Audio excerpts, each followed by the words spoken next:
Israel के defence minister Benny Gantz जो हैं वो अमेरिका के अंदर मौजूद हैं। अमेरिका के नेशनल सिक्योरिटी एडवाइजर और इनके सेंट्रल कमांडर जो अमेरिका के हैं उनके साथ मुलाकातें कर रहे हैं और इसी बीच उन्होंने ऐलान किया है कि हमने अमेरिका के साथ प्लान बना लिया है कि अमेरिका इजराइल की भरपूर मदद करेगा ताकि ईरान के वजूद का खात्मा हो सके।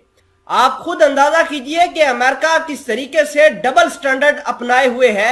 एक तरफ वो ईरान के साथ न्यूक्लियर डील करने की बात कर रहा है और बहुत ज्यादा चांसेस हैं कि न्यूक्लियर डील रिवाइव हो जाए। दूसरी जानब इजराइल के कहने पर ईरान के ऊपर मुख्तलिफ स्ट्राइक्स भी कर रहा है।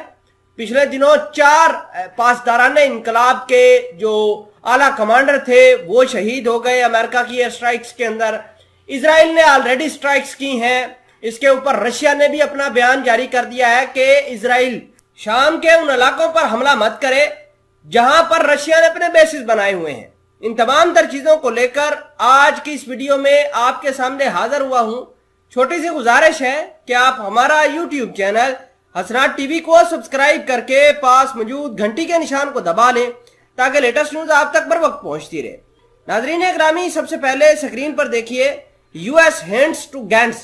It is preparing military option against Iran. Israel official says.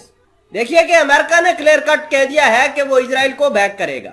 National security adviser Jake Sullivan और बेनी गैंट्स जो कि इजराइल के डिफेंस मिनिस्टर हैं, इनके दरमियान गालबन 3 से 4 घंटे लगातार मुलाकात रही और इस मुलाकात के अंदर इजराइल किस तरीके से अमेरिका की हेल्प आउट करेगा सीरिया इराक के अंदर और इसी तरह अमेरिका किस तरह इंटेलिजेंस शेयर करेगा ताकि ईरान और इजराइल आपस में जो है अपने मामलात लड़ाई के जरिए सेटल कर सके। खैर, अमेरिका ने यहां कह दिया है कि वो इजराइल की भरपूर मदद करेगा ताकि इजराइल ईरान का वजूद खत्म कर सके। देखिए कि अमेरिका खुद सामने तो नहीं आएगा।